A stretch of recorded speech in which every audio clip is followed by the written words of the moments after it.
Hey there, Excel enthusiasts. Welcome back to our channel, where we make tech tutorials simple and straightforward. Today, we're diving into how to remove a password from Excel in 2025.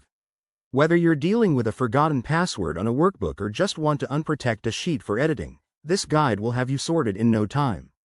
It's a common issue, especially if you're collaborating on files or inheriting old spreadsheets, and by the end of this video, you'll feel like a pro.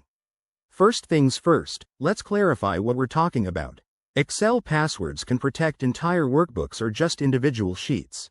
We'll focus on the most common scenarios using the latest features in Excel 2025. Remember, always ensure you have the legal right to remove any password. Don't use this for unauthorized access. Step 1. Open your Excel file. If it's password protected, you'll be prompted to enter it. Once inside, head to the Review tab in the ribbon at the top. Look for the Protect or Unprotect Sheet button. If the sheet is protected with a simple password, clicking this might ask for it directly. Enter the password, and poof, it's unprotected.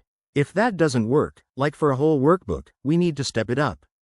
Go to File, greater than Info, greater than Protect Workbook. Here, you might see options to remove protection. If it's encrypted, you'll need the original password. But for more advanced cases, let's use VBA.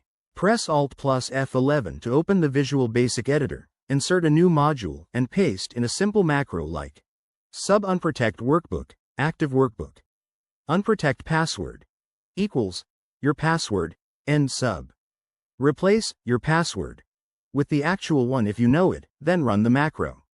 Sometimes, if you've forgotten the password, third-party tools or recovery software might be necessary, but be cautious with downloads. Stick to reputable sources. Always back up your file before making changes to avoid data loss. There you have it, you've now removed that pesky password and regained access to your Excel file.